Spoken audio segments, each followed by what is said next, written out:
lights are out and you stumble in the dark. You kept pushing on, but then you went too far. When your ship has sailed and all your dreams are lost, everything is wrong, you feel like it's your fault. Just remember, I will be there for you, baby. Remember, there's nothing out there to get you, don't forget it. When life throws lemons, just call me. Just call me. Just call me.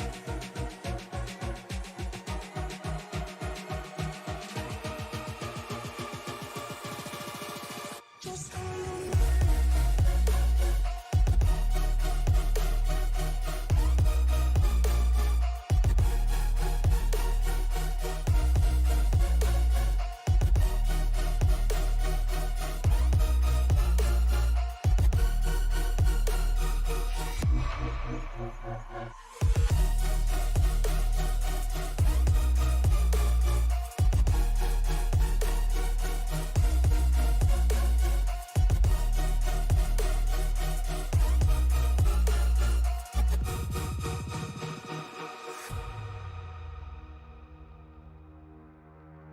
You're stronger now than you ever been. You gotta leave now, it's time to catch the wind. You will climb up high and look through the clouds. And when you're feeling low, I know you'll bounce back. Oh, and just remember, I will be there for you, baby. Remember, there's nothing out there to get you, don't forget it. When life throws lemons, just call me. Just call me. Just call me.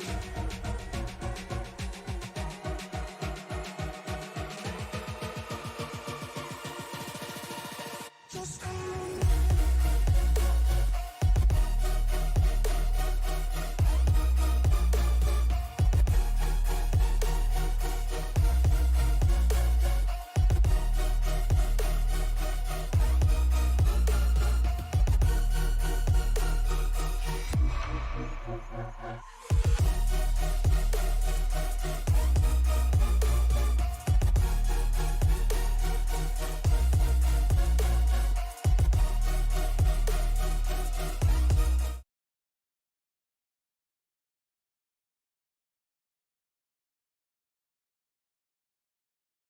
Ricmotech, high-performance sim racing equipment.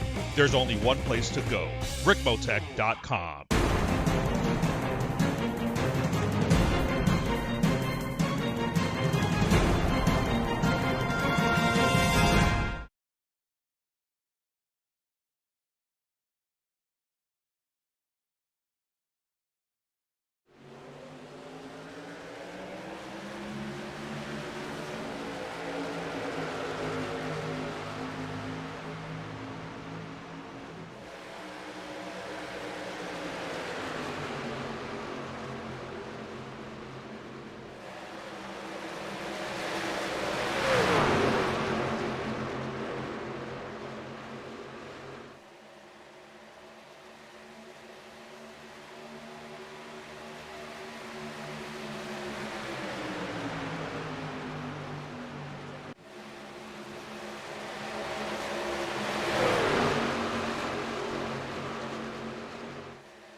Hey, thank you, Angel. Thank you, Angel. Later is better, never than ever. And fun to be back here tonight in the booth under the lights in prime time tonight as the Truck Series XMS. Last year I was a part of the ARCA Series. Now it's the Truck Series. What a treat to be back.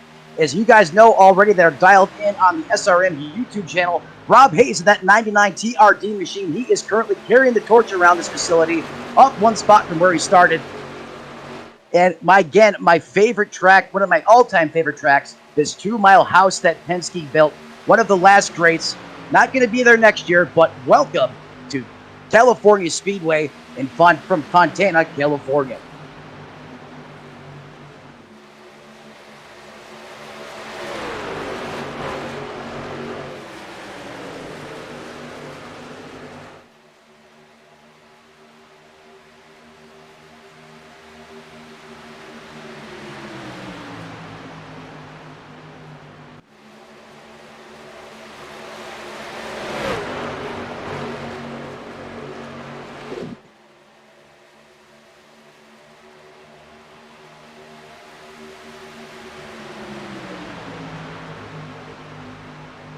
Yeah, speaking of just in your driving style, how about Dave Elliott and this gang right here? That's 4th place through 6th. They were 3 and 4 wide, just as you were saying that, Angel. Like you were saying, this track is wide for days.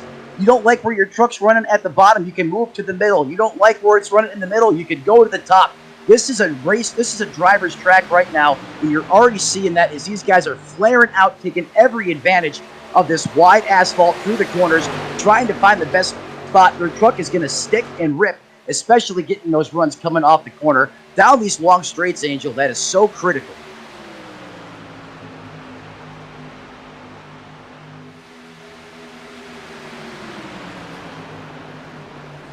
Yeah, you got to have the momentum, and you also have to race the track, not race yourself. You got to have great situational awareness because it's not, you can't win it on lap 1. You got to take care of your equipment, take care of those Dr. Feelgoods, and be there when it counts, and that's being there at the end. And so far, doing the best job of that so far is these boys up front, like the 99 of Rob Hayes, Ed Morris, and Sean Cochran. He's up 3 spots, by the way, now in that podium position in that 22 F-150.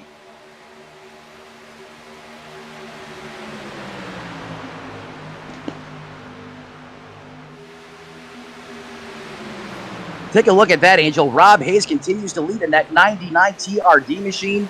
Ed Morris up 1 position in that 7 machine. He's up to 2nd. And Sean Cochran continues to be the 2nd biggest mover of the race right now. That 22 Ford F-150. He is now up to 3rd position. All right. I think we should have gotten this down finally. For some reason, I do apologize, everybody.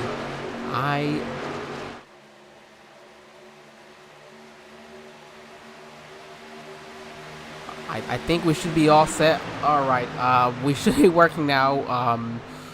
We are live here, Matt. Matt, I didn't get to actually give you an introduction then. I think all of our fans missed it. I do again apologize for that. This is Angel Santiago. We are live here from beautiful California Speedway, Auto Club Speedway.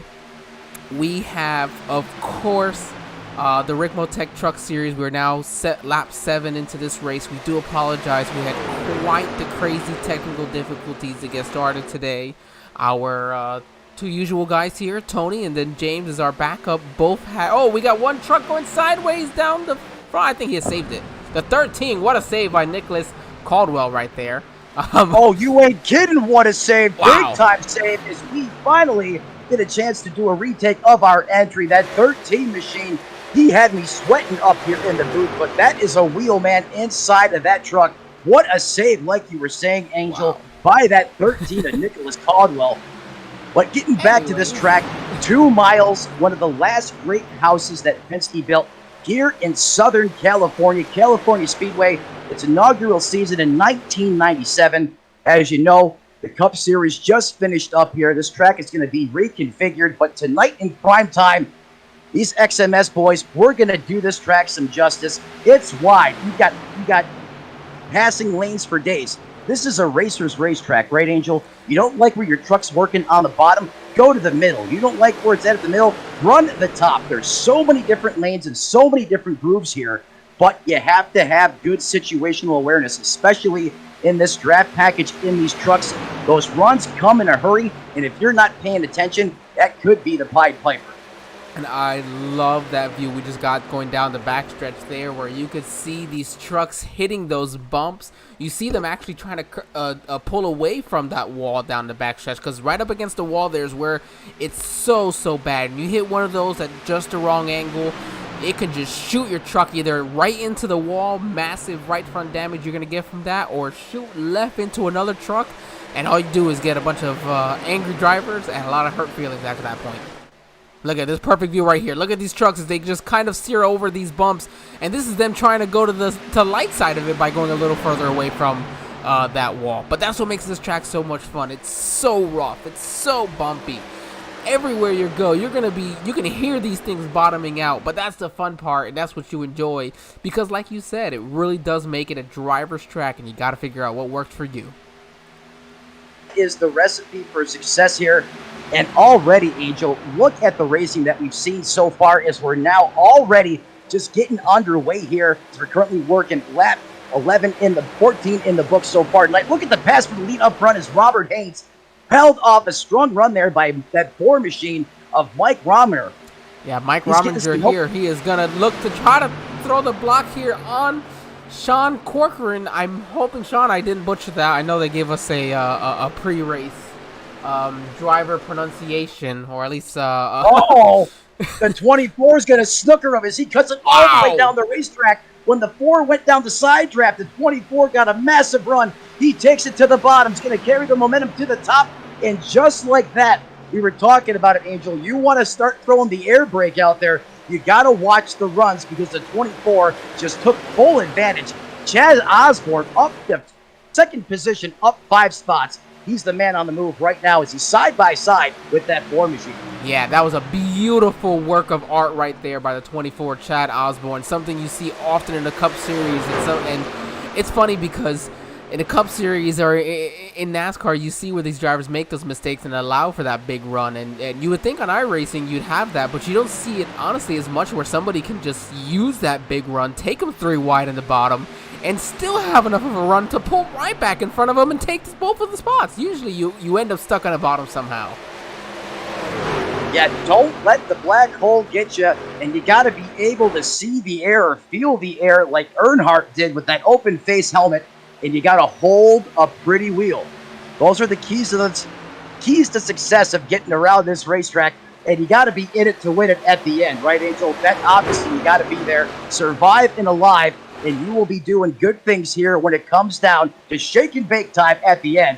As you can see already, getting a little single file here, that 2x2x2 that we were seeing starting to get a little sorted out, as these drivers know the best way to do that to survive and be alive, single file out here, getting into that rhythm, logging laps. But sometimes this track just gets back into characteristics as you see him flaring out there about 5th and 6th place position. That's going to be the 12 of Michael Twatz, and the 7 machine of Ed Morris falling off the pace here just a little bit in the early going.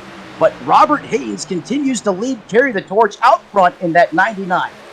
Yeah, I was going to say, you see Sean Corcoran right there in that number 22 truck. We saw him almost battling for the lead, now dropping halfway down the pack here, battling Ed for 7th and 8th. And that's part of it. The question is, you don't know, did he use his tires when he was up there? But we saw him on the bottom quite a bit. We've seen him just absolutely dedicated to running down to the bottom, whether it's the bottom lane up against the white line or that second lane up a little further that you see him doing right now. And whoa, big! The 24 smacked the wall. You see rubber going everywhere. Wow, that's about as detailed as I've ever seen that.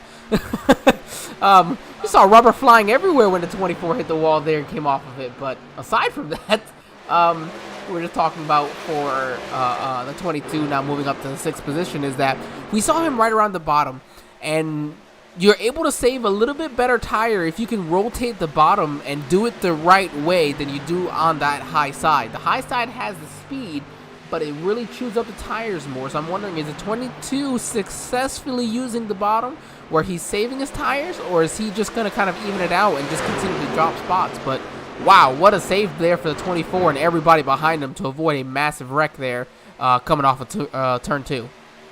Yeah, you want to talk about tires and rubber going flying. I thought someone threw a whole dozen of Grandma's biscuits at 180 miles an hour against the wall. They were just going everywhere. We're going to jump back.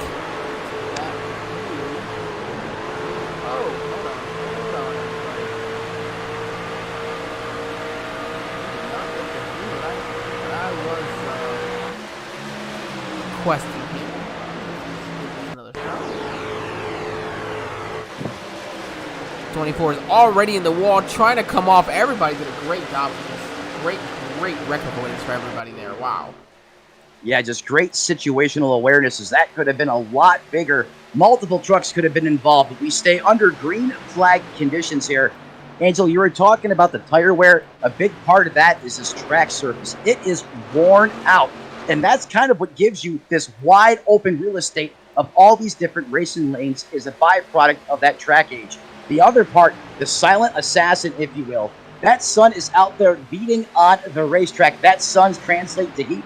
Don't let that 65-degree ambient temperature fool you. That track tent is just below the century mark at 94 degrees. So this will certainly come into play, and we'll find out who's doing a great job at saving those Dr. Feelgoods, because you're right, you can rip the top. That's definitely going to put a strain on the right rear tire, or you can run the bottom the shortest way around. But really what it comes down to is being smooth on your transitions from that throttle to your brake pedal. Minimal steering input is possible, and that should get you that job done over the long run. But still, out in front as we continue to work through the course of this race, that 4 machine, that Chevrolet, is bad fast. Mike Rominger, I'm sorry about that. Rominger. It takes a little bit, don't worry. Rominger is rocking at the front of the field. I know that for certain. Thank you, Angel.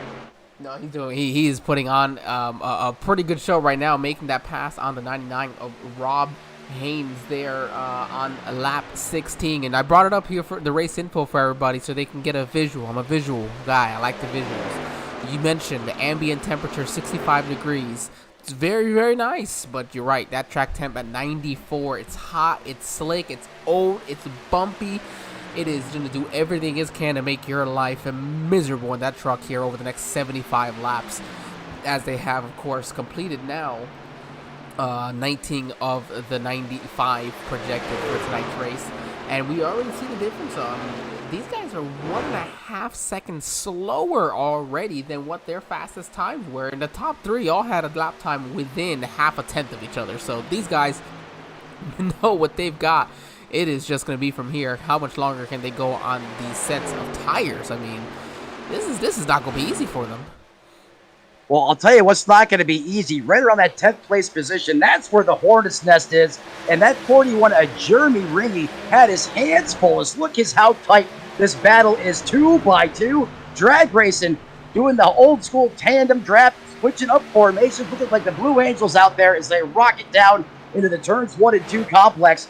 That 41 machine continues to have the advantage. That momentum brought him all the way up inside the top 10, now up to 6th place. But that battle, throw a tent over these guys. There is a big battle right here with these 4 cars here, 6th through 10th, Angel. One of the great battles on the racetrack as they run right now.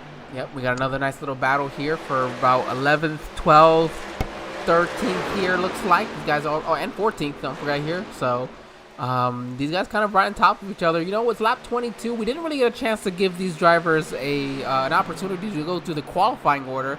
So let's go ahead and briefly, let's go through a quick little race run here. We'll go through all of our drivers, starting with our current leader of Mike Rominger in that number 4 truck. He started in the 5th position, now up 4 spots.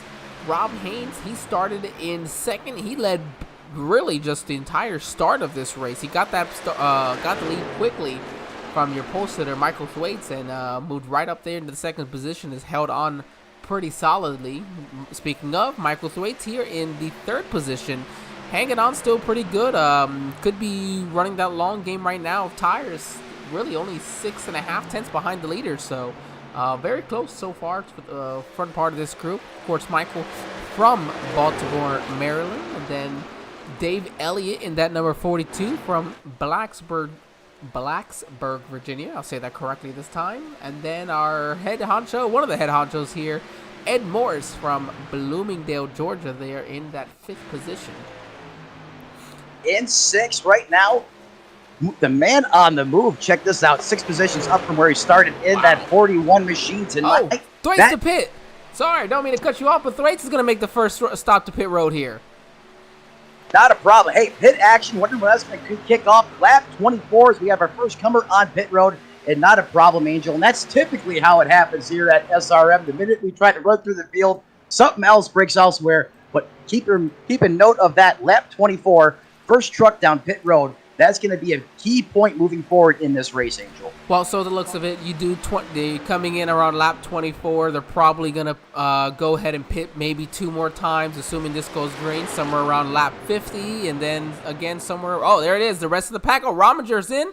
The 99 wasn't ready. Dave Elliott just kept on going, and Ed Morris. They're all gonna follow in right behind. Gonna make. Oh, here comes the rest of the pack almost entirely.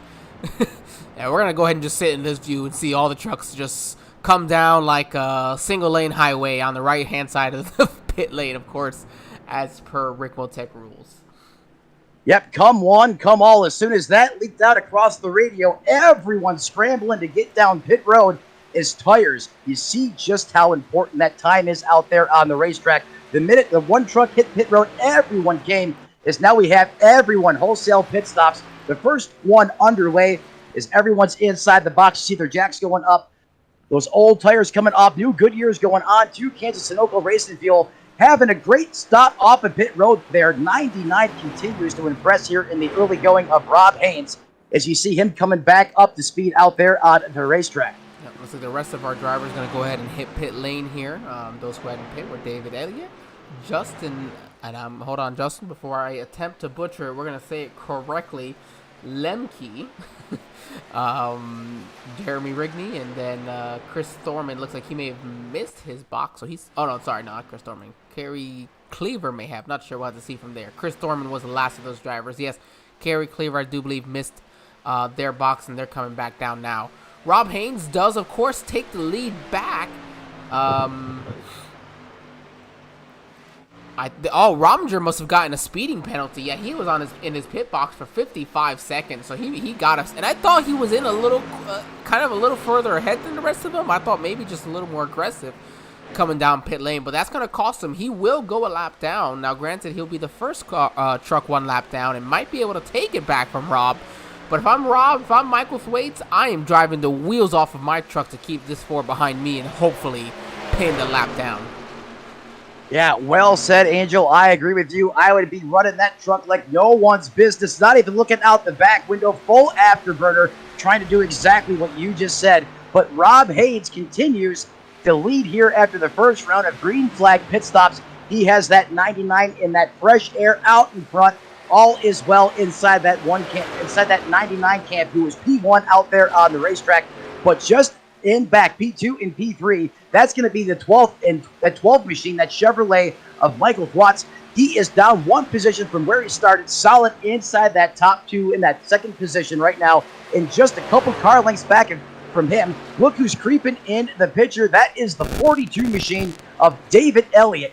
Another great pit stop there as well, as he's now working his way, continuing to work his way towards the front of the field. Ed Morris, after those pit stops, now finds himself in that 4th place position in that 7 machine. And rounding out your top 5, up 4 spots, that's Thomas Myers in the 77. Oh, Rob Haynes just put down his fastest lap of the day, a 40.76 now. It wasn't much faster than his quickest, but he's got right now an almost 1 second lead over Michael Thwaites. I think he's got about a lap fresher tires than Michael. And then, of course, David Elliott, the 3rd place truck, not the 3rd on track right now, is, of course, we previously mentioned Mike Rominger's speeding penalty coming into pit lane, costing him quite a bit of time. So he's right there with the leaders. And honestly, Mike's best bet from here is just going to be just mind his race. You know, stay right behind these guys. You know, if they put anybody a lap down, you're close enough to make the pass, and you'll be able. Maybe get past Michael, try to get closer to Rob, not take a chance that maybe he puts someone a lap down, then a second later the caution comes out. But other than that, Mike is not in the worst of positions. I mean, he's just 1 caution away from being right back up there. Man, 2 cautions away. We'll say 2 cautions away. Yeah, 2 cautions away. 1 if he really forced the issue. But the good news here, Angel, like you said, he is in the lucky dog position right now. The first truck 1 lap down. And I suppose if he really wanted to try and force the issue, he could try to go up there and get it back the old school way. That's always a possibility too. But the one thing that I do notice looking at this field already, look what those green flags pit stops did to this field. We are really spread out across the lead lap trucks Now suddenly only 12 drivers on the lead lap. That final lead lap position is at 15 of David Killer, and he is 39.53 seconds off of that pace right now. So he is in jeopardy of possibly going a lap down here if he doesn't possibly pick up some pace or find some drafting help out there on the racetrack. Yeah, he was on this pit box for 34 seconds, so I'm not sure what happened. 20 seconds, he might have been speeding as well. I didn't make sense 20 seconds for speeding. So that could have cost him. I do want to jump back here in the chat. Thank you, Lee Rigney, for jumping in chat to join us. I can only the 42 got a piece of the wall there. Minimal contact, all is well, but the 42 definitely just had a moment. Sorry to cut you off. No, you're good. We love it. Battling hard there with Ed Morris for the third position. Ed wants his spot back, his starting position back, and David doesn't want his starting position back. David started fourth. He likes to be one up from it. Back to the chat, nonetheless. Of course, we... good to assume that Lee Rigney is rooting on Jeremy there. In that number 41, good-looking 41 Dark Horse. I think it says Dark Horse truck. Yeah, it looks pretty good. That 41 Toyota Tundra right there in the 10th position. He pit one of the last drivers to have pit back on lap 25. So we'll see if he's able to gain anything. Lost a ton of time. Of course, it's just what happens when you pit after you're losing a second and a half, almost 2 seconds a lap, which really, of course, does add up. And then, of course, finally, want to thank Bobby Childs, who unfortunately had to miss tonight's race due to what he says is a bum wrist, but he's joining us tonight in the YouTube chat and running on his D2D teammates, saying running in the back, but he's getting used to running ovals again, which, hey, you know what? It takes some time when when you got these different disciplines, but it's also running these different disciplines that can make you such a good race car driver. So, thank you those who are joining us in chat. As Bobby and Lee did, let us know who you're rooting on, and we'd be happy to jump to them here on the broadcast and give them a shout out.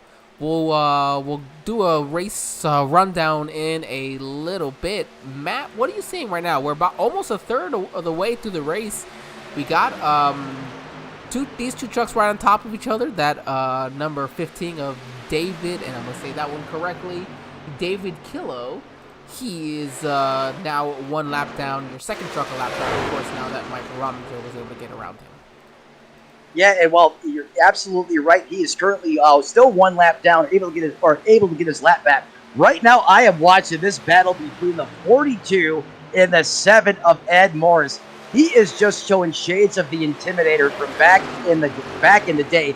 Look at Morris just stalking the back tailgate of that 42 of Elliott, trying to get in his head, get him to drive rear view mirror, and you know if he leaves a hole open, Morris is going to pounce on it. At times, he has been welded literally to the back of that tailgate, just stalking his prey like Earnhardt did back in the day. The man, how bad do you want it? Morris wants that spot, and he's determined to get it. This is one heck of a battle on the racetrack, especially now as the 35 machine also continues to come in now and put some pressure on Morris for that spot as well. Oh yeah, 35, Justin Lemke here. He is one lap down. I do believe he may have also been speeding on coming to pit lane. It looks like he was on his pit box for 44 seconds. So that's where some of these guys are really getting put a lap down. The pace for 36 laps does not show for anybody being necessarily needing to be put a lap down. It does look like Chad Osborne has actually parked his truck. Now, these guys do not get a fast repair, so if he got a meatball from that contact, which is a pretty good contact, from that wall, it could have been the reason why it ended his night. So, unfortunately to see, we have one of our 17 trucks out of the race, but hey, 1 of 17, and we're 35 laps, about to be 36 laps in. You can't complain too much, and man, right now our closest battle on track stays this 42 and the 7. So I think in the meantime, we'll go ahead and give these drivers a moment. And gotta go ahead and pay the bills here for us and for the Ricmotech Truck Series. So we'll take a brief commercial break, everybody, and we will be right back.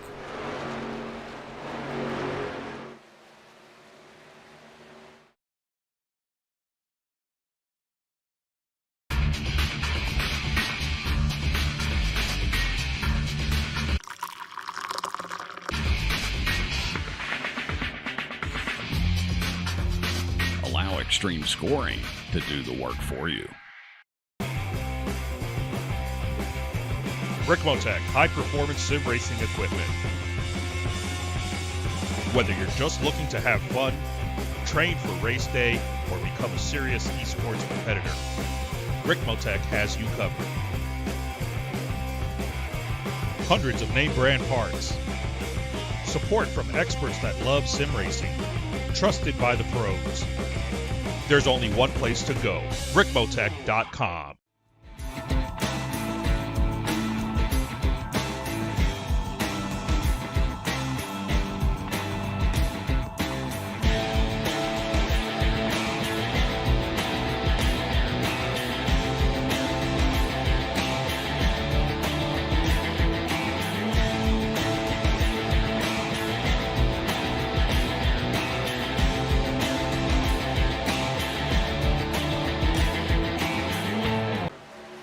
The search is over. The most comprehensive oval scoring solution is here. Featuring oval playoffs, adjust drivers per round, custom number of rounds, custom playoff points, provisionals, optional win and you're in, custom playoff displays, rookie championships, optional minimum participation, and load those results in seconds. Visit extremescoring.info today. All right, good evening, ladies and gentlemen. We are back here for the Ricmotech Truck Series. We are live from beautiful Auto Club Speedway here in California. We are, of course, I think this place is what they say, an hour from Hollywood, not too far. Beautiful racetrack, beautiful looking trucks here, thanks to the Extreme paint updater that they have. Of course, Extreme Motorsports being the branch of leagues, I guess, per se, and then the trucks just being a branch of that, I guess. And Extreme Scoring doing plenty on that department. If you're a league owner, always a great way to go ahead and check them out. Got plenty to offer. Something that, Matt, I mean, we've considered even for the Friday Night League that we both so happily get to race in. Yeah, speaking of that, Haynes is hauling some serious beverage around that racetrack. In that 99 machine, he is getting it done, looking like a moonshiner from back in the day. No draft, no problem, as that man continues to run extremely competitive lap times. Last time by at the line of 42.27. Fastest car on track, that's going to be the 42 of David Rockin' Elliott, and at 41.92. He's currently the fastest guy on the racetrack, but Angel, the story continues to be that first sequence of pit stops really just spaced this field out. Now we got to start to deploy some strategy, use that draft so everyone can maybe try to find a way to work together and run down that 99 machine who's carrying the torch right now. Well, and I think Mike Rominger being behind the 12, I thought maybe he could push him a little bit more. Either it's just not working, maybe he's not trying to. He's just happens to be, just relaxing behind him. But yeah, Rob has been able to kind of pull away. It was about a second more or less. He's pulled away a little bit. Of course, we know he's got that extra lap. Fresher tires than Thwaites having come in a lap earlier, lap 23. So we're about 3 laps away from where you could expect Thwaites. And let's see, he was the only driver still on track who had pit at lap 23. Oh yes, so you can expect him to maybe come in around lap 46. We'll see if he decides to switch it up. Maybe wait a little longer, seeing the benefits there. If he pits 1 lap early again, it puts him with Rob when it comes to, or at least close to Rob by the time he comes off of pit lane. So I don't know, Matt. What are you thinking? Do you want to wait, try to get an extra lap on these old sets of tires, or do you want to go ahead and cut that fresh set early and maybe just have to suffer a little bit in the long run? Great question. If I'm set up right now like the 12, the 42, and David Elliott, Ed Morris, for example, are in a draft right now, I'm going to go ahead and take advantage of that draft and try to stay out there for a little bit longer. Hopefully that draft can offset the lap times that you would get from picking up some Dr. Feelgoods if you're out there by yourself. and offset that advantage. We know how important those tires are. But then again, as you go further on back through the pack, my strategy would change, especially if you're right on that bubble, right on that cutoff, be on the lead lap or so. But right now, that's what I would do, unless my name isn't Rob Haynes out there in that 99 machine. But yes, nonetheless, as this race has virtually been green since we have dropped the green flag, we are already 45 laps into this one, Angel. And as you know, the scheduled distance tonight, not that far away, is we're only going to lap 95. Yeah, only lap 95. Not much here left. We're not quite halfway. We'll be halfway here in just a couple of laps. We're almost there. Bobby Childs jumping back in with us. We appreciate it, letting us know that the team had come over. Hello. Wow. Did you see the 42? Oh, I love that move. Look at him thread the needle. I'm watching it. Wow. I'm just not believing it. Have you ever? I have not. No, I have never, because I would have gotten wrecked. Yeah, I would have been space shuttle status a couple times there, but that 42, he is up on it. I bet you he's got some figure wear marks in that steering wheel by now, but look at him rocking the bottom. Here he is. He's just going to go ahead and take second in the process. Winner, winner, chicken dinner. He goes up there and takes the spot, and how about some help from that 35 machine? But don't forget, Lemke's a lap down, and he's playing a role up here towards the front. I believe he gave a push there a little bit, helped that 42 complete the pass on the 12. But hey, that's what we're talking about. You got to utilize the draft. You got to have that situational awareness. Use what you have at your disposal to help the cause, and that's to gain positions on the racetrack. And that's exactly what David Elliott did right there. Yep, and you see him still. Michael Thwaites not giving up, trying to stay with him. Michael might be pitting soon. I see that he's definitely trying to extend it a little bit more. Ed Morris, he's going to be the first one to come down pit lane. We almost missed that completely. He lost a ton of time when he was battling there. I don't know what happened with, if he got contact with the wall. It looks like he might have a little bit of right side damage, so that might have been what set him as far back as it did. So we'll have to see where Ed cycles back out. David Killow, he's making his first stop here, or his second stop of the evening on lap 48, as Rob Haynes is still out there. We'll have to see. He's slowing down. I think they're all slowing down here.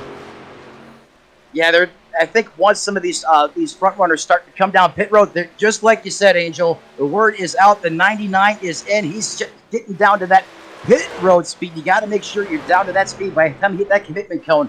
That is a costly penalty, and it's a very, very stiff transition all the way down to that crawling snail's pace. From when you're out there ripping, 150, 60, 70, 80 miles an hour at times, is that 99 is looking for that pit stall. He's going to go down there and make sure you get all four tires stopped inside the box. You don't want to roll over. Putting it in reverse, that costs us precious time. Great entry into the box. You see that crew going to work. We'll throw some new Goodyear Eagles on it, a couple cans of race fuel, see if he can execute here and maintain this lead. As you see the jack up on that race car. So very important critical stops as that 99 is down. Great stop, good drive off, and he is back up underway. We're going to see where he cycles out. Yep, great stop there. I was looking in on speeds for everybody as they were coming in. I think everybody, I saw a lot of people going slow. I saw pit road speed here, I believe is 55 or 60. And a lot of drivers were in the high 40s, I think being very conservative after we saw all those penalties on that first stop. Yeah, and rightfully so. And we've seen that happen over the course of the years, right, Angel? Sometimes what it could have, should have be that telltale die. It's the 42. Now David Elliott makes a very daring entry into pit road. You see the tires lock up briefly. I believe he gets it slowed up in time. Yeah, but you can tell by how that 42 attacked pit road. That's just how important making good time on pit road is. Like you said, Angel, if you're too fast, you pay the price. It's right there on the edge. Is right where you want to be, and the 42 trying to capitalize, especially on his entry, as he's now aiming for his pit box. I always forget, we have a track map we can use. Let's look at the 99. You see him coming off of turn 4, and you see the 42 is kind of almost, transparent. He's still on pit road. The 99 is going to come across. The 42 is coming out of his pit lane. But wow, look at the massive difference in time. The 99's going into turn 1, going in at 175 miles per hour, if not more, 100 or much further than that, sorry, 180 plus. And Elliott's still just coming off of pit lane around 140, and right wheel, though that right side was right up against the white line. Hopefully not a penalty for an exit. And Ed Morris, 2 laps earlier, he shot up from around 7th or 8th all the way to 2nd. Unbelievable there. And Rob just put down his fastest lap of the day, a 40.68. Not the fastest of the day, but absolutely one of the fastest. And actually, the previous lap was the fastest of the day. And there it is, a 40.65. He is picking them up and laying them down now with this big lead. Telling you, man, the longer he runs, the faster he gets. That track taking some rubber in it, really working to that 99's advantage right now. They seem to have that setup nailed. And that man is hitting and attacking this racetrack in the right way, in all the right ways, as Hayes continues to shine here from the Valley of the Suns, Phoenix, right here in Southern California, where the stars come out to play here NASCAR style, right here at Fontana Speedway. How about Ed Morris, though? Mr. Don't Sleep on Me, Angel. He is still in 2nd place, just 1 position off the lead. The biggest thing, though, is that deficit. He's 5.5 seconds back right now of the 99. You got to almost go a whole nother second back till you get to the 42 of Elliott. If you go back to the top 5, almost 20-second differential between the top 5. So right now, we're spread out. We really got to try to figure some things out here. That spotter, the crew chief on top of the pit box, burning up that calculator, trying to advise a plan to run down that man carrying the torch, and that is the 99 of Hayes before all is said and done. Well, speaking of, let's attempt this once again. We'll have the 99 of Rob Haynes, of course, as previously mentioned. He is our leader, has dominated most of the race, and it's not that other drivers haven't had speed. Rob is just put together a perfect race. We've seen plenty of drivers right on top of each other, battling for this lead, but we got a pretty good battle, it looks like, between Nicholas Caldwell and Thomas Myers as they stay side by side, and it looks like Myers is going to clear him for 5th. Yeah, whoa, that got skinny there, but yeah, Myers gets the job done. But Angel, this is what I'm talking about. These guys, they have to team up. They're going to have to start utilizing that draft. But they can't be racing side by side like that, as you know, as that's not going to help the greater cause here, running down the leader. They need to get single file here, kind of like you're seeing the 77 and the 13 of Nicholas Caldwell getting right now. They get a couple more trucks like that lined up, they'll have a chance. But it's going to be really difficult when they're slicing and dicing, battling for position with as fast as Rob Haynes is running right now at the point. We'll jump down here. 2nd place, David Elliott, of course, right now, up 2 spots from his starting position in 4th. Ed Morris started in 3rd. Running in 3rd was the first truck on pit lane, a full 4 laps earlier than the guy in front of him, David Elliott. So you can see why Elliott was able to make that pass the way he did. Michael Thwaites, he was your pole sitter, currently running in the 4th position, trying to chase down that of Ed Morris in front of him. Thwaites actually made that run last significantly longer, taking it an extra 26 laps, I believe, or 26 laps total, but just an extra 3 from his previous. We saw Thomas Myers taking away that 5th position from Nicholas Caldwell. Thomas, sorry, I said that a little too quickly. He is from Thurmont, Maryland. I hope I didn't butcher his Thurmont. Okay. Nicholas Caldwell from Morgantown, West Virginia. He is currently tied with Chris Thorman for most positions gained on the evening. Jeremy Rigney in the 7th spot. David Patton in 8th. Chris Thorman, as previously mentioned, the tied for the biggest mover, up 8 spots from his starting position in dead last of 17th. And then Mike Rominger trying to rebound. He is down to the 10th position currently, 3 seconds behind Thorman, looking for an extra spot. Rominger just staying right with everybody with this front group as he had been during that last sequence before, of course, speeding in that first pit stop. Yep, and in 11th, the 22 of Sean Cochran, 12th being occupied by the 45 machine of Brendan Howard. 13th. Sorry, I should have prepared you better for that one. Brennan Horn. Oh, that's Horn? Thank Horn, you. yes. I won't forget that again. I'm sorry, Brendan. Brendan Horn. That is definitely a unique spelling. I'll never forget that. Thank you, Angel. 13th, Kerry Cleaver, that 69 machine. 14th, that's going to be the 15 machine, that Chevrolet of David Kilgo. And 15th, that's going to be the 35 Toyota TRD powered Justin Lemke in the 35.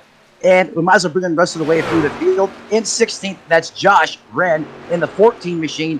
And rounding out your 17 starters here tonight, that's going to be Chad Osborne, and currently in 17th position, well off the racetrack. But Angel, look at the battle here right around Ed Morris. And that 4 machine continues to impress. That's been the hot spot all day on the racetrack. And these guys are slicing and dicing again.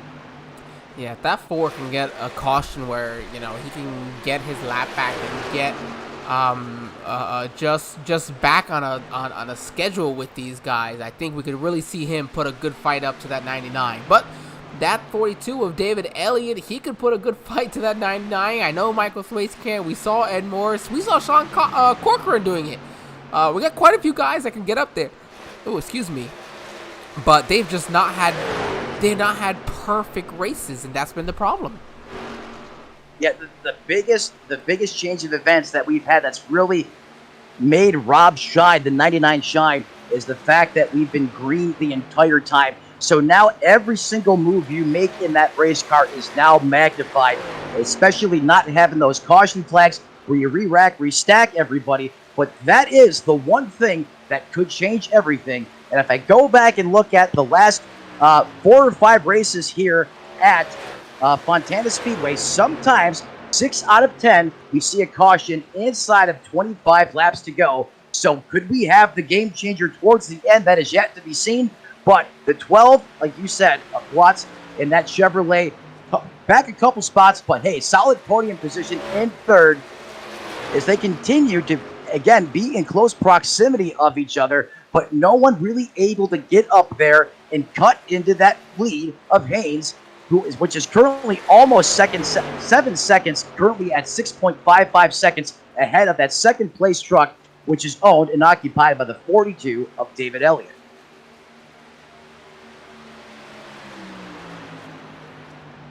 That last time around, David Elliott was your fastest truck, and yeah, he pit 2 laps after Rob Haynes, so he definitely can. He's got a lot of time to make up, as you mentioned. Oh, right now, hard hit on the wall for David Patton there in that number 64 in the 8th position, just jumping in because he was right with that truck in front of him, Jeremy Rigney, but Jeremy's going to be able to pull away now after David got into the wall. If I'm not mistaken, I'll jump back to the chat now. Yes, Bobby Childs had let us know that Patton, the 60 of Thorman, the 45 of Brennan Horn, they actually came over from the Ricmotech Sports Car Championship. As previously mentioned, that the Extreme Motorsports Series has, or Series of Lee or Lee, whatever you want to call it, they've got quite a few different things going on throughout the week, and a sports car championship is one of them. So nice to see some of these road guys trying out the ovals, and I think they're having fun. California Auto Club's not an easy one, so I would have liked to have heard what they felt about Daytona after last week, but I think right now after Auto Club they're like, that's a reminder. This is not easy.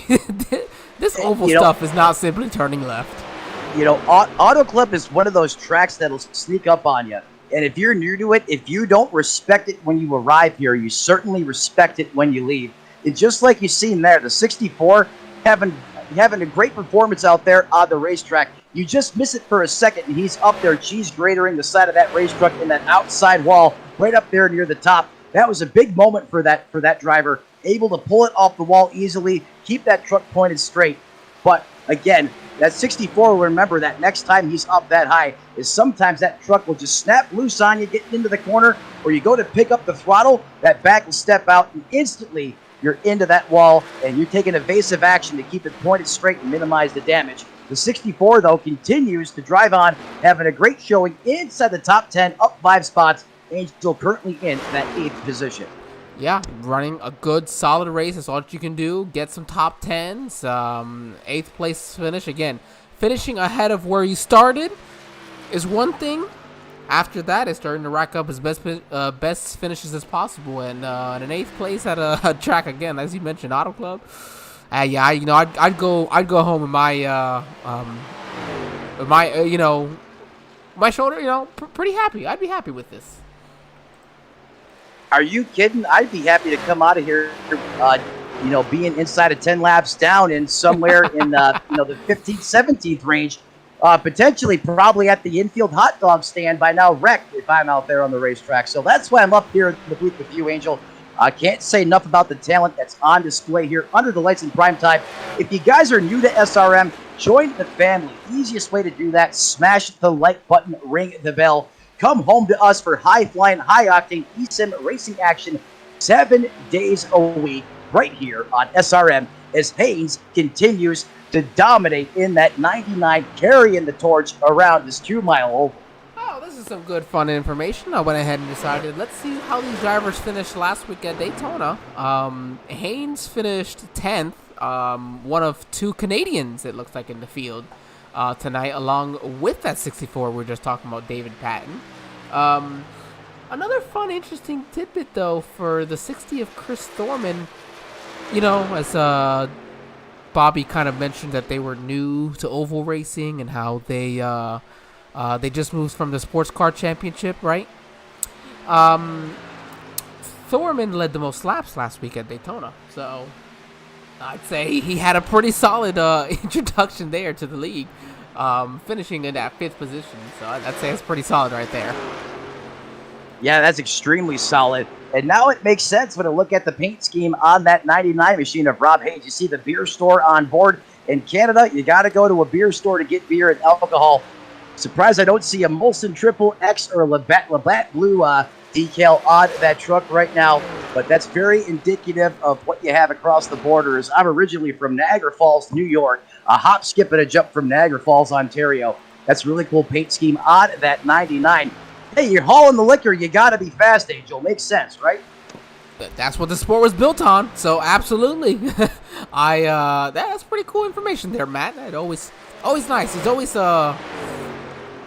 something, right? There's always some little bit of tidbit of information that comes out. Great to know, because I would have never guessed. I just saw the beer store. I'm like, well, that sounds pretty cool to me, the beer store.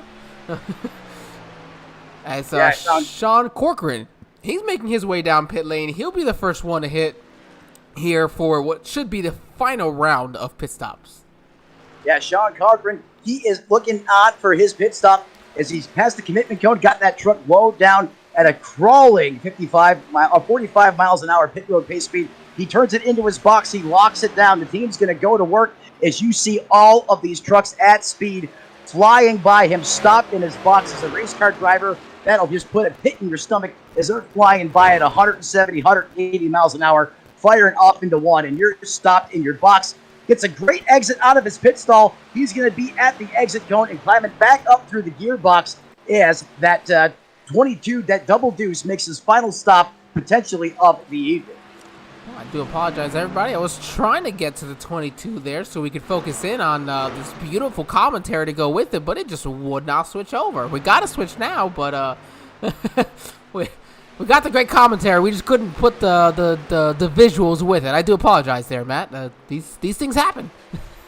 Hey, these things happen, and we just keep on rolling. Sometimes it works out great. Sometimes we just adapt and overcome. But one thing that is for sure working out there is the formula inside the cockpit of that 99 machine. Hayes just continues to holler at the field as he's just ripping laps around this racetrack. Doesn't matter where he runs. He runs the bottom. He runs the middle. He runs the top. But he is FAST fast out here in Southern California. As you see him now trying to work, closing in on the back of that 14 machine of Josh Wren. But perhaps this could be an advantage here if he plays the draft right.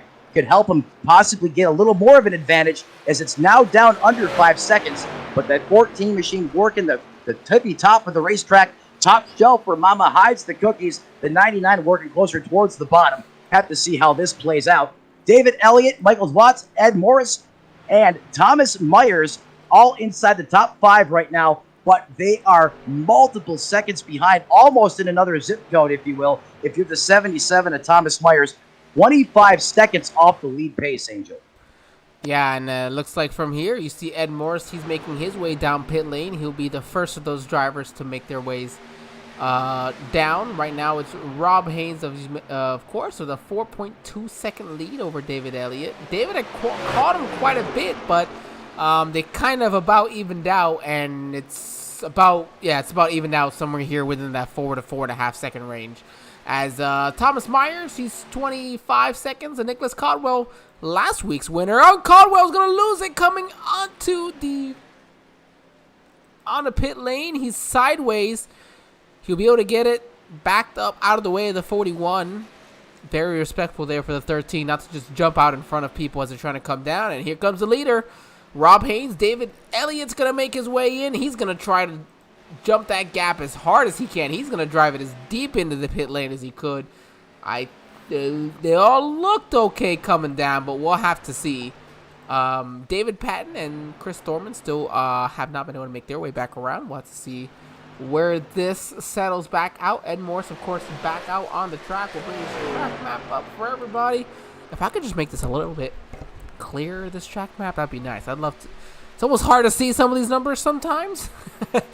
But we're getting there. It's looking good, and we're just going to focus right now on that white 70s. You see it going through the middle of 3 and 4 right now.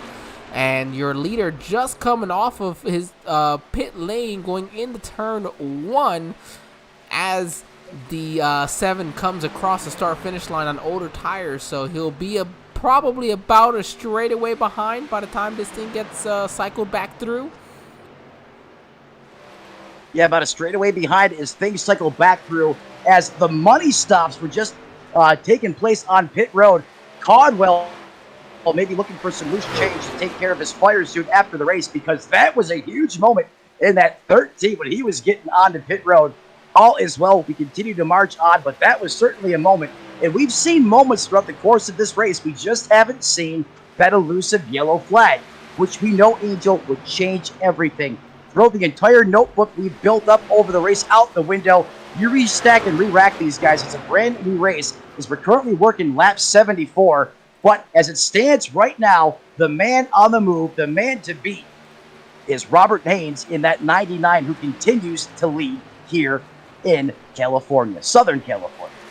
All right, everybody, we've got just over 20 laps to go here as the 99 crosses their start-finish line. We're going to give our viewers one more opportunity to see and thank all of the sponsors here for the Ricmotech Truck Series. So we will be right back after a few moments.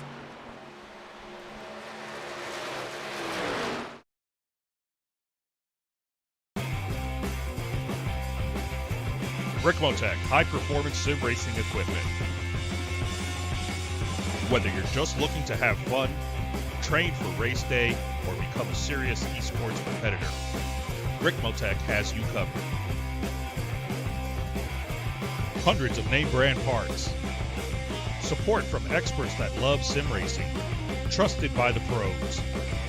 There's only one place to go, Ricmotech.com.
Ricmotech, high-performance sim racing equipment. There's only one place to go, Ricmotech.com. The search is over. The most comprehensive oval scoring solution is here. Featuring oval playoffs, adjust drivers per round, custom number of rounds, custom playoff points, provisionals, optional win and you're in, custom playoff displays, rookie championships, optional minimum participation, and load those results in seconds. Visit extremescoring.info today.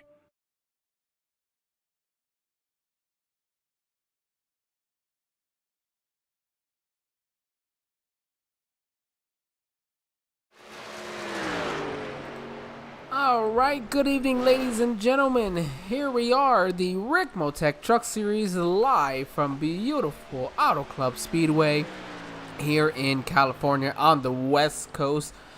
We are here, this is race number 2 for the Ricmotech Truck Series this season. Last week, of course, starting the season off at the famed Daytona International Speedway, in which we saw 7th place driver here, Nicholas Caldwell, take home the victory. And your current race leader, Rob Haynes, was your 10th place finisher, looking to start the season off with back-to-back top 10 finishes, but more importantly, a victory in that second one. Yeah, that's exactly what Rob cares about right now in that 99. He wants the dub as he goes past the start-finish line, and why not? He's certainly done everything that you needed to do. We've talked about the keys to the race at the beginning, Angel. He's had the situational awareness. He's had the speed. He's had the drive, and he's had the execution on pit road, and all of that results to a dominating performance here in that 99 machine. But I'll tell you what, the creeper, the man on the move, Mr. Don't Sleep on Me, perhaps, is that 42 of David Elliott, who refuses to go away. He is still inside of 5 seconds. You remember, that gap at times between first and second was well over 7 seconds at times. That is under 5 seconds. And the last time at the line, Rob Haynes a 41.53 to David Elliott's 41.37. So Elliott is technically faster out there on the racetrack. I'm just not sure if time will be on his side. But Angel, we know it's NASCAR. It's the Truck Series. It's never over until it's over. And we can expect the intensity to pick up as we start to wind these final laps down.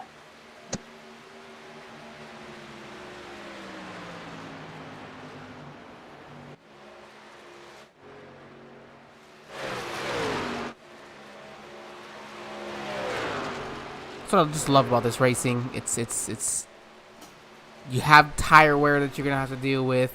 You have these long green flag runs. We've now got 12, or we're coming to be the 12 laps to go here, and you have guys that are just out there. You got so many different options you can do. What happens if a caution comes out now?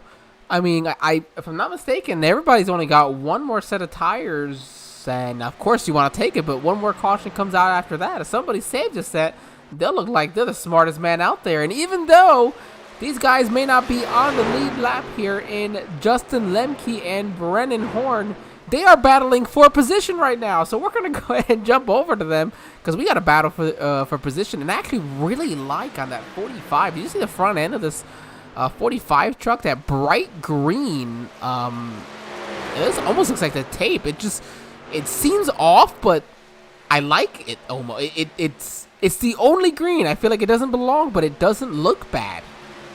No, at first glance, it kind of, if you don't look at it right, it kind of like, what is that? But then when you look at it and you appreciate the detail in that paintwork with that reflective blue striping on that truck, that green piece of that green lime racing green piece of tape on the front of that F-150 suits that truck very well. My favorite color, if you happen to care. So I'm a big fan of the paint scheme on that F-150. Looking good there, glistening under the sunshine here in Southern California. The 45, a couple spots back from where he started, but inside the top 15, a 13th place finish. Not a bad way to start the season out, as the season is young, but don't make no mistake, these points are ever so critical. These drivers want to capitalize every chance they can.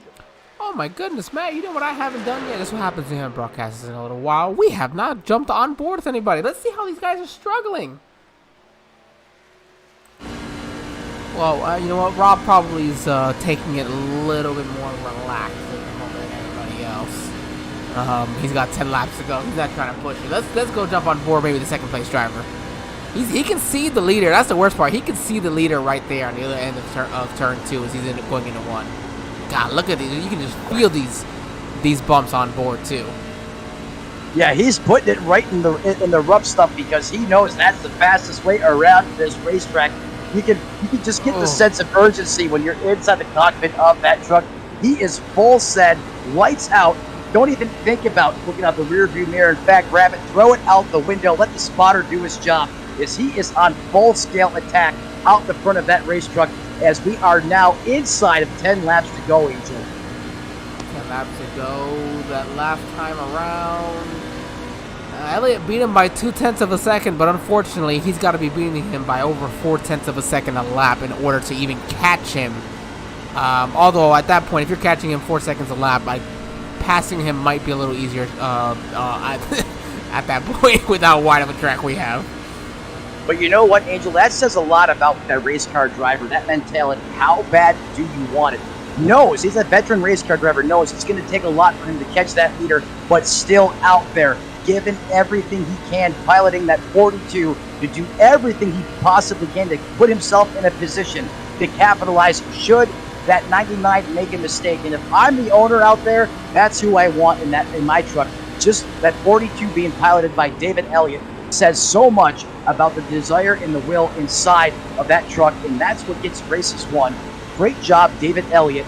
That mindset on full display here in Southern California. Great drive by that 42 machine.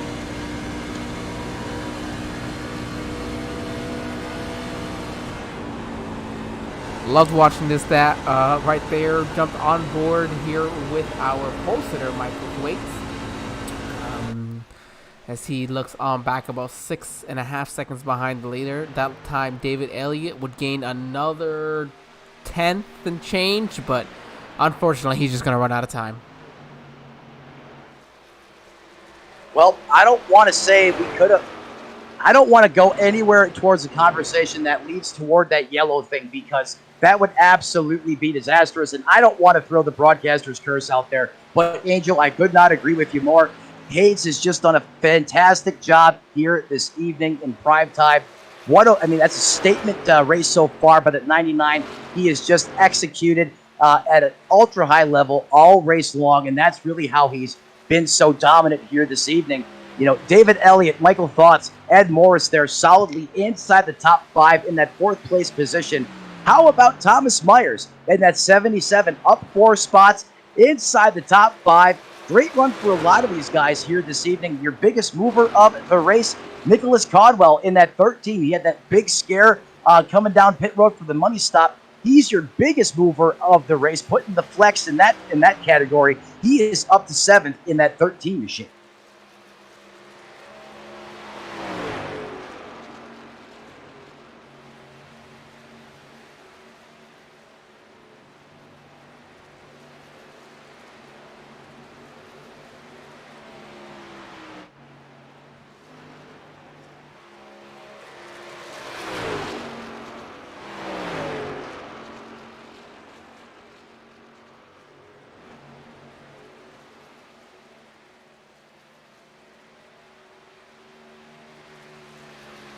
Yeah, it's like the burning of the midnight oil. You know, if you had enough oil in the tank, you could possibly get it done.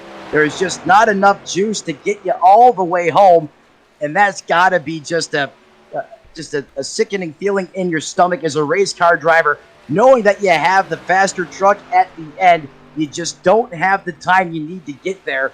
But still, with that being said, David Elliott continues to reach up there, pull those belts tight one more time, probably every lap, and adjusting those gloves, as he is probably just death gripping that steering wheel, getting every bit of performance out there on the racetrack. And talking about a battle here shaping up, how about the 12 here and the 13? I'm pretty sure that 13, no, he is not a lap down. Nicholas Caldwell, I'm sorry, is in that 7th place position. That 12 machine, Michael Thwatts, this is going to be for position here, Angel.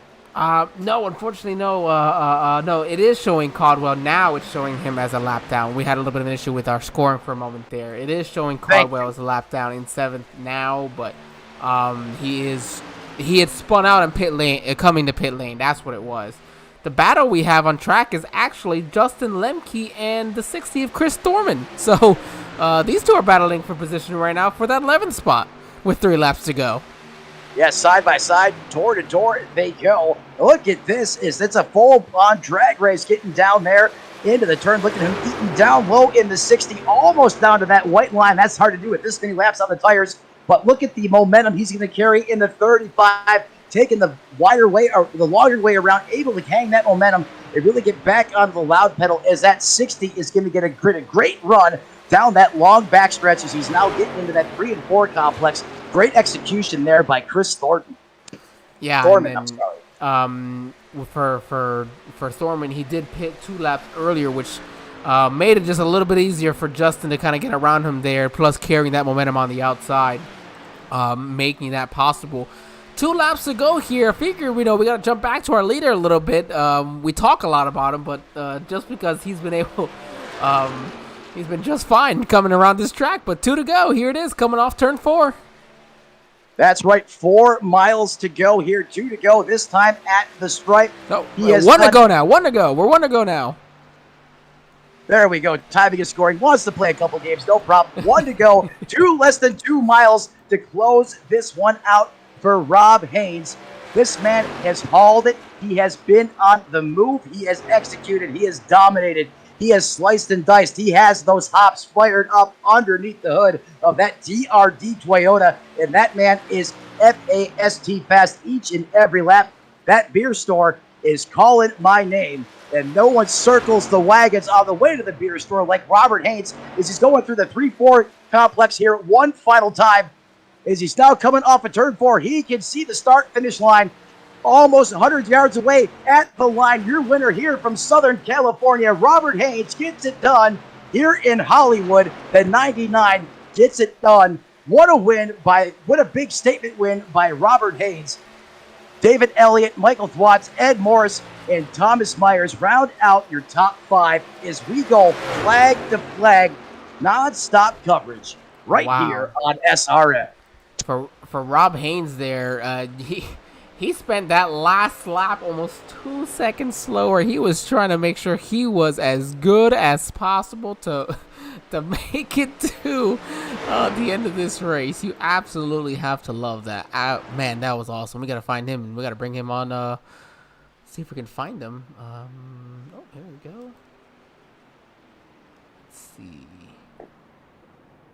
We might be celebrating still, doing some burnouts here pretty soon here, Angel, but we'll bring him on in.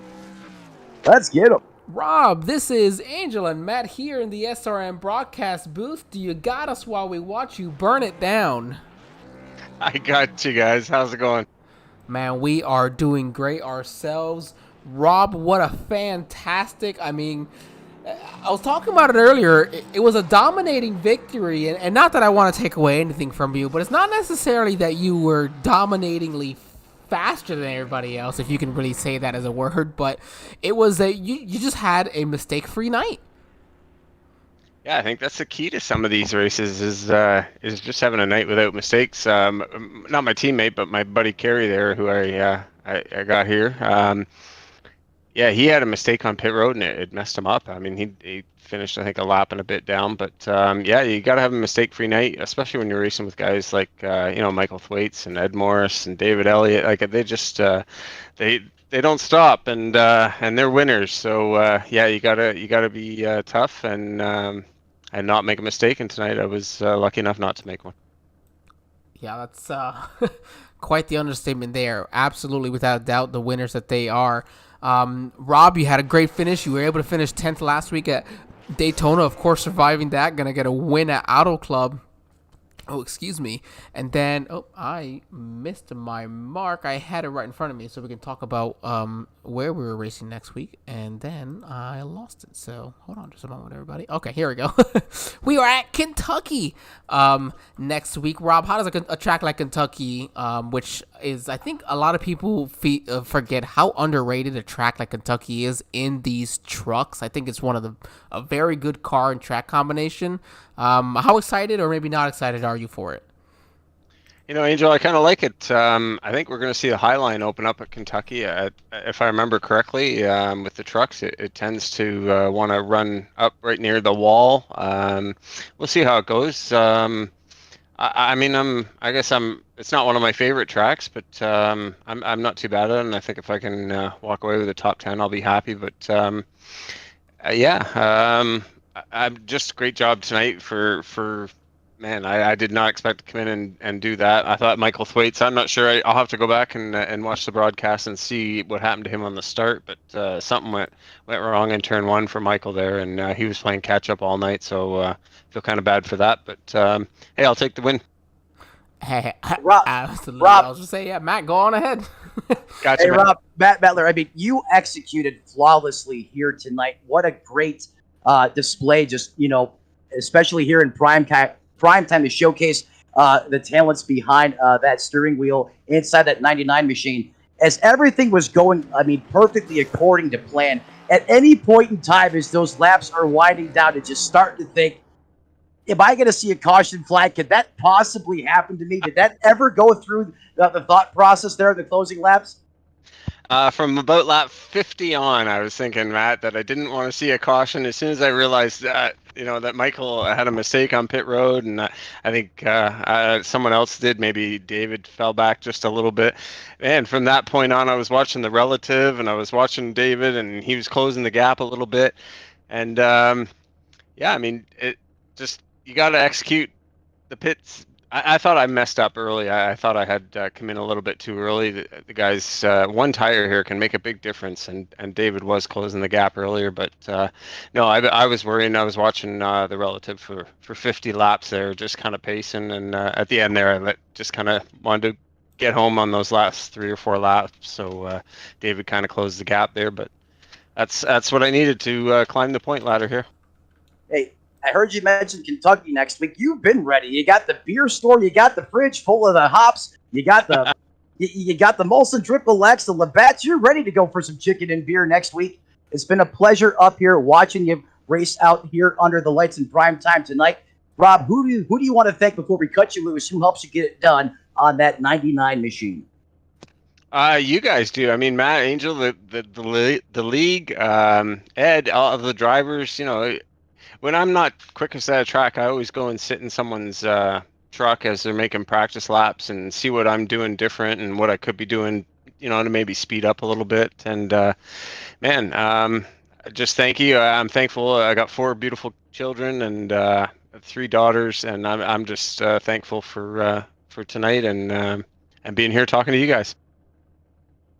Well, there he is, ladies and gentlemen, dominating here tonight, executing at just the highest levels. That is one keen, cool, collected race car driver here this evening. That is your winner from the 99 machine on board. That is Robert Hayes. All right. Back to you. Yeah, we'll go ahead and move over to our second place finisher for tonight, and that will be David Elliott. Let me go ahead and move him up with us. Dave, this is Angel and Matt here in the SRM broadcast booth. You got us, buddy? Yeah, I got you.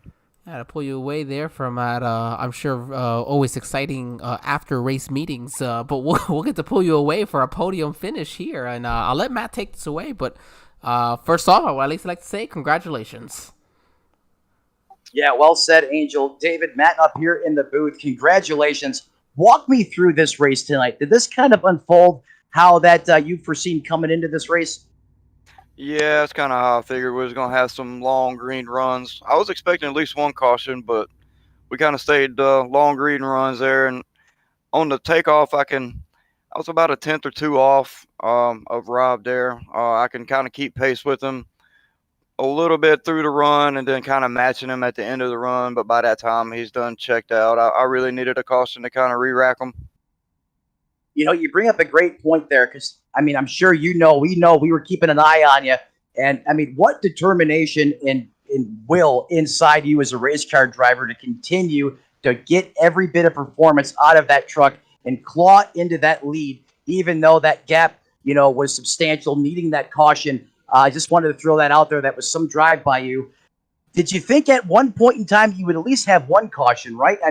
Were you anticipating it was probably going to be somewhere between lap, 20 to 15 perhaps coming out? That really would have changed the tides, if we re-racked and restacked everyone. Yeah, I was expecting at least one caution there. After the first 2 green flag runs, I was like, man, I'm pretty sure we're going to get one here. If I could just get called back up, I think I figured out a little something on the low side. I can run on the high side fine, but he was arcing it in perfect and just painting the white line. So I was trying to mirror that. And then towards the end of the run, I can kind of match pace, but I really needed just one caution. But yeah, man, these guys are exceptional drivers, man. Everybody here in this league is good, clean drivers. So we all just we knew once we got through 2 green flag stops, it was just going to grind it out. Talk to me about the tire fall off. It seemed like you had that down to a science. Was that tire fall off that substantial? Could you run hard, or did you really have to take care of that, take care of your equipment to be fast over the long run like you were? Yeah, you really had to manage it the first 3 or 4 laps. Like, you really couldn't get on it too hard, and you kind of had to manage it. And then, like, we were playing the fuel mileage too. Like I said, as soon as we passed the start-finish line, I ran out of fuel, so we were cutting it close. And I tried to pick it up, run a little bit harder that last run, but like I say, man, Rob, he was just in a different class. I could match him towards the end of the run, but the tire fall off. Like I said, we just really needed a caution there. But appreciate everybody here at Extreme Motorsports, everybody at Prime Time, all you guys here at SRM, everything that y'all are doing for the broadcast. We appreciate it. Well, there he is, ladies and gentlemen. I know he technically comes up a little bit short, but that should feel like a win. What a drive, never quit attitude, the determination on full display of that 42 truck there tonight. That is your second place finisher of David Elliott. Angel, back to you.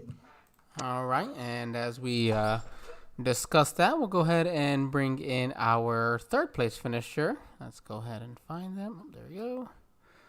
All right, and our third place finisher tonight, our pole sitter, who we unfortunately didn't get to interview before the race. At least he finished on podium for us to interview now. Michael, this is Angel and Matt in the SRM broadcast booth. You got us, buddy? Yeah, I got you. How you guys doing? Man, we are doing pretty good. We won't hold you for too long so you can get back to the driver's meeting there.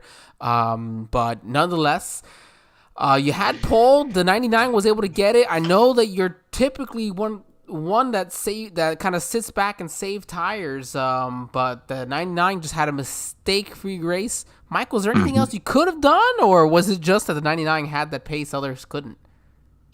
Well, I think for starters, if I didn't almost spin out and turn 1 on the first lap, that probably would have helped. Just a little, but... Yeah. Then I was just, having to use my tires to get back up there. Luckily, I was able to, but... Yeah, Rob was fast. I don't think I would have had anything for him anyway. Maybe the first run, if I would have stayed there, but he just picked up speed that second run and just took off. And then after the second pit stop, David just took off too. So I don't know. I think I finished where I was supposed to. Yeah, David, we didn't hear about him really much in the first run, but after that he emerged and he was there. So Yeah, he picked up some good speed. I couldn't catch him. Yeah, no, it was without a doubt, of course, very entertaining to watch. Last week you finished 6th, this week 3rd. I like the trend that this is going as we head into Kentucky. How is Kentucky for you, Michael? And does it look like we can keep this positive trend? I hope so. I really hope so. I usually do run pretty decent there. I like the track. I like the way it's laid out. So it should be fun. Yeah, I'm looking forward to it. I was just mentioning with our winner that I feel like while people don't like Kentucky as much, maybe they haven't really raced the trucks at Kentucky all that much, because trucks at Kentucky are actually really fun because you can run so many different lanes. Yeah, I agree. So. Yeah, I'm looking forward to that one. That one's going to be fun. Well, as I said, I don't want to hold you for too long. Michael, I will let you quickly go ahead, or not, it doesn't have to be quickly. You can take as long as you like to go ahead and shout out to your sponsors, any friends, family that are watching, and then we'll let you go. All right. Yeah. I want to thank Extreme, foremost. Ricmotech. They've been with us for a long time. Good stuff over there. Yes, and, of course, what you guys do in the booth at SRM. I appreciate it, Michael. Thank you very much. We know a longtime veteran of the series. We've broadcasted for some time now, so we thank you, and congratulations on the poll. We had some technical difficulties getting started today, which is why we couldn't interview for poll, so I do apologize there on that one, Mike. But other than that, congratulations, and we'll see you next week. Yeah, thank you, guys. Have a good night. All right, Matt, let's go over our finishing order for everybody. And we'll be looks like all set to go. Yeah, unfortunately, such an honor to be back up here in the booth. Extreme Ricmotech. When I got the opportunity earlier today, could not wait for this event, and it was everything I thought it was going to be, and then some. They always impress. But getting back to the results, like you said, how we came home here in the history books tonight from Southern California, getting it done in the 99. Rob Haynes having the formula for success, just dominated all phases of this race, gets it done with the dub. In second, that's going to be the 42 of David Elliott. In third, you just heard from him, that's going to be the 12 machine of Michael Watts. In fourth, the 7, one of the big man on campus, the principal, if you will, that is Ed Morris. In fifth, Thomas Myers in that 77. Coming home 6th in that TRD-powered Toyota, the 41 of Jeremy Ringing. In 7th, Nicholas Caldwell in that Chevrolet, number 13. 8th, that's going to be Mike Romner. How do you say that again, Angel? Mike Rominger. Mike Rominger. Multiple syllables in there. We'll get it right. He's going to come home 8th. In 9th, inside the top 10, that's going to be the F-150 piloted by David Patton. And rounding out your top 10, is going to be up one position from where he started, the 35 of Justin Lemke. And in the 11th spot, you have Chris Thorman. 12th belongs to Brennan Horn. Kerry Cleaver in 13th. Sean Corcoran, I hope we get this one right throughout the night. They're in 14th. David Killow in 15th. Josh Uren in 16th. And Chad Osborne. Josh, I'm going to make sure I said your name correctly as well. We don't want to have to miss somebody out at the very end. Okay, looks like Ren. Okay, we've been saying it right the whole time. Good. All right, everybody. Well, it looks like we are all set here. Oh, sorry, Chad Osborne rounding out the field there after contact again with the wall. Again, no fast repairs in these things. So if you got a meatball, you are done, especially with not one caution for the entire evening. As you mentioned, flag to flag, 95 laps of some fun side-by-side, 3-4 wide action, and the driver's doing it all without incident. So I'd say it's a pretty successful evening to me. Aside from that, we do appreciate everybody joining us. As my broadcasting partner here, Matt Medler, mentioned early on, we have racing going on almost, if not every single, I think it is every single day of the week now. We have Saturdays. So make sure to join us, like, share, subscribe, whatever you got to do. Make sure you're following us. That way you can keep up. We have great action all week long, different types of racing. It's trucks, next gens. We have street stocks, if I'm not mistaken. We have everything you could possibly want here on SRM. Be sure to join us. We are signing off now here. Myself, Angel Santiago. Matt, I'll let you sign us off, and we'll be done for the day. Oh, race fans, you were in through a thriller here in prime time. Just a hop, skip, and a jump from Hollywood. You knew it was going to be straight cash on the track, and it was green all over the place from flag to flag. Rob Haynes getting it done in the 99 machine, brings it home with the W. For Matt, up on the comms, Angel in the booth on the cams, and more from the SRM broadcast booth. We'll catch you next time. Everyone have a great night, and don't forget, Super Tuesday on SRM continues on with Western Series and more racing. Smash the like button, subscribe for more. We appreciate you. Have a great evening. Ricmotech, high-performance sim racing equipment. There's only one place to go, ricmotech.com.